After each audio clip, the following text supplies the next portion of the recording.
നമസ്കാരം. ദേവസ്വം ബോർഡ് മുൻ president PS Prashant തൽക്കാലം രക്ഷപ്പെട്ടു എന്ന തരത്തിലുള്ള ചില റിപ്പോർട്ടുകൾ ഉണ്ടായിരുന്നു. പക്ഷേ രക്ഷപ്പെട്ടിട്ടില്ല. കാര്യങ്ങൾ തുറന്നു പറയേണ്ടി വരും.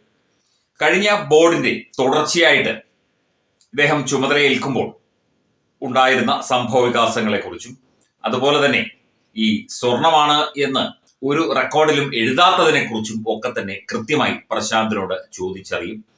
അപ്പം പ്രശാന്ത് അറസ്റ്റിലാകുമോ എന്നുള്ള ചോദ്യമുണ്ട്. അദ്ദേഹത്തെ പ്രതി ചേർത്തിട്ടില്ല. അദ്ദേഹം അറസ്റ്റിലാകാനുള്ള സാധ്യത കുറവാണ്. എന്നാൽ പോലും കൃത്യമായി അദ്ദേഹത്തെ SIT ചോദ്യം ചെയ്യും എന്ന് തന്നെയാണ് റിപ്പോർട്ടുകൾ പുറത്തു വരുന്നത്. പ്രശാന്ത് കാര്യങ്ങളൊക്കെ തന്നെ വിശദീകരിച്ചു കൊടുക്കേണ്ടി വരും. കാരണം അദ്ദേഹം ഒന്നും അറിയാതെ, നമ്മൾ നേരത്തെയും പറഞ്ഞു, ഇതിനകത്ത് ഉൾപ്പെട്ടിട്ടുള്ള ഇപ്പം ഈ ഒരു കാലഘട്ടത്തിലെ ഇപ്പം ജയകുമാർ സാർ വരുന്നതിന് മുമ്പുള്ള ബോർഡ് വരെയുള്ള ആ മേഖലയിൽ പ്രവർത്തിച്ച 2019 മുതൽ പ്രവർത്തിച്ച എല്ലാവരും തന്നെ കൃത്യമായി പല വിഷയങ്ങളിലും മറുപടി പറയേണ്ടി വരും എന്നത് നമ്മൾ നേരത്തെ തന്നെ പറഞ്ഞതാണ്. തന്ത്രിയടക്കം, ക്ഷേത്ര തന്ത്രിയടക്കം, മേൽശാന്തിമാരടക്കം, പൂജാരിമാര്, അതുപോലെ തന്നെ ഉദ്യോഗസ്ഥര്, സാധാരണ ജീവനക്കാരടക്കം എല്ലാവരും ചേർന്ന ഒരു സ്വർണ്ണ കൊള്ളയാണ് നടന്നത് എന്നുള്ള കാര്യം SITക്ക് കൃത്യമായി തന്നെ ബോധ്യപ്പെട്ടിട്ടുണ്ട്. ഇക്കാര്യം ഹൈക്കോടതിക്കും ബോധ്യപ്പെട്ടിട്ടുണ്ട്. അപ്പം അന്വേഷണം ആ നിലയിലേക്ക് തന്നെയാണ് പോകുന്നത്.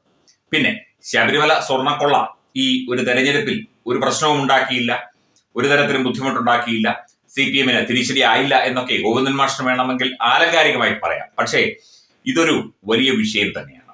ഇതിനിടയ്ക്ക് ഒരു പാട്ട് വന്നു, അതായത് പോറ്റിയെ എന്നാരംഭിക്കുന്ന ഒരു പാട്ട്. അത് ഹിന്ദു വികാരങ്ങളെ വ്രണപ്പെടുത്തുന്നതാണ് എന്ന് പറഞ്ഞ് DGPക്ക് ഇപ്പോൾ പരാതി നൽകിയിട്ടുണ്ട്. അതിൽ പല അഭിപ്രായങ്ങൾ വരാം. ഒരു പാരഡി ഗാനം എഴുതുന്നത്, അല്ലെങ്കിൽ അത് പാടുന്നത്, അല്ലെങ്കിൽ ഏതെങ്കിലും തരത്തിൽ വരുന്നത് അതത്ര തെറ്റായ കാര്യമാണെന്ന് തോന്നുന്നില്ല. എന്തായാലും അന്വേഷണം, പരാതി ലഭിച്ച സ്ഥിതിക്ക് അന്വേഷണം നടക്കുമായിരിക്കും. ഇവിടെ പിണറായി വിജയന്റെ പേര് പറഞ്ഞ്, കാരണഭൂതന്റെ പേര് പറഞ്ഞ് മെഗാ തിരുവാതിര സംഘടിപ്പിക്കപ്പെട്ടു. അപ്പം കാരണഭൂതനെ പുകഴ്ത്തി കഴിഞ്ഞാൽ കുഴപ്പമൊന്നുമില്ല.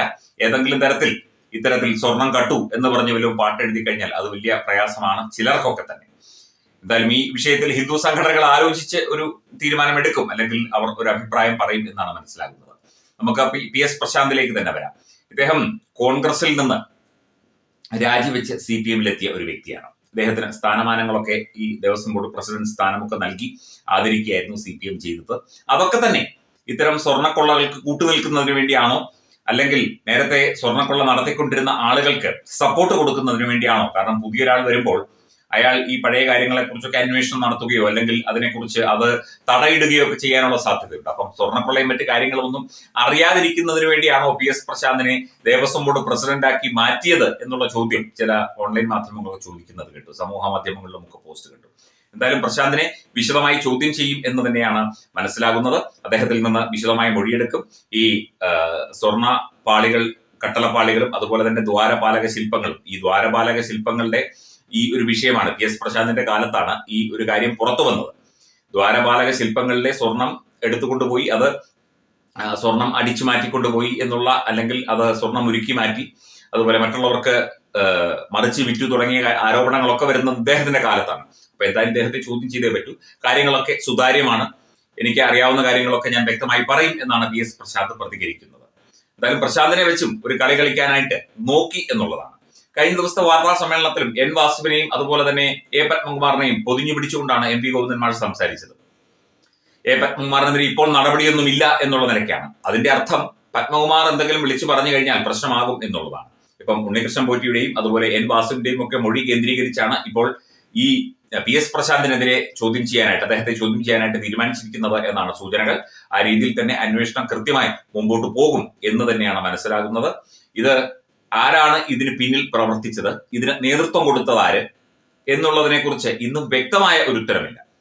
ഒരു CPM നേതാവിന്റെ, അത് കടകംപള്ളിയാണെന്ന് പറയുന്നു, CPM നേതാവിന്റെ പേര് പറയുന്നുണ്ട്. മുൻ മന്ത്രിയായിരുന്ന വ്യക്തിയാണ്, CPM നേതാവ് എന്ന് മാത്രമേ പറയുന്നുള്ളൂ. എന്തൊക്കെയായാലും CPM ഈ ഒരു വിഷയത്തിൽ എന്തൊക്കെ ന്യായീകരണങ്ങൾ നിരത്തിയാലും, എന്തൊക്കെ ന്യായവാദങ്ങൾ നിരത്തിയാലും, ഇത് ഈ സ്വർണ്ണക്കൊള്ള എന്ന് പറയുന്നത് അത് CPM കേന്ദ്രീകൃതമായ ഒരു കോക്കസും അവരുടെ കൂട്ടാളികളും ചേർന്ന് നടത്തിയ ഒരു വൻ തട്ടിപ്പ് തന്നെയാണ്. അതിനകത്ത് ഉണ്ണികൃഷ്ണൻ പോറ്റിയുടെ പേര് പറയാം, N വാസുവിന്റെ, പത്മകുമാറിന്റെ, വേണമെങ്കിൽ PS പ്രശാന്തിന്റെയും പേര് പറയാം എന്നുള്ള നിലയിലേക്ക് കാര്യങ്ങൾ ഇപ്പോൾ എത്തിയിരിക്കുകയാണ്. ഇതിനൊന്നും CPMന് മറുപടിയില്ല, വ്യക്തമായ മറുപടിയില്ല. ഇതേക്കുറിച്ച് ചോദിക്കുമ്പോൾ ഒരുതരം ഉരുണ്ടുകളിയാണ്. എല്ലാവരും ഇതിനു മുൻപ് ഉണ്ടായിരുന്ന മന്ത്രി കടകംപള്ളി സുരേന്ദ്രൻ അടക്കം എല്ലാത്തിലും ഉരുണ്ടുകളിയാണ് നടക്കുന്നത്. പ്രശാന്തിലേക്കും അന്വേഷണം എത്തുകയാണ്. ഇനിയിപ്പോൾ ഇദ്ദേഹത്തിന്റെ മൊഴിയുടെ അടിസ്ഥാനത്തിലായിരിക്കും ബാക്കി കാര്യങ്ങൾ അന്വേഷിക്കുന്നത്. ഇത് അത്ര ചെറിയ അന്വേഷണമല്ല, വളരെ വിശദമായി തന്നെ അന്വേഷിക്കേണ്ട ഒരു കാര്യമാണ്. അതിലേക്ക് തന്നെ ഈ സ്പെഷ്യൽ ഇൻവെസ്റ്റിഗേഷൻ ടീം ഹൈക്കോടതിയുടെ മേൽനോട്ടത്തിൽ എത്തിക്കൊണ്ടിരിക്കുകയാണ്. അവസാന ലാപ്പിലാണ് അന്വേഷണം. അതിന്റെ ഭാഗമായിട്ടാണ് PS പ്രശാന്തിന്റെ കൂടി മൊഴിയെടുക്കാൻ ഇപ്പോൾ തീരുമാനിച്ചിരിക്കുന്നത് എന്നാണ് ലഭിക്കുന്ന വിവരങ്ങൾ.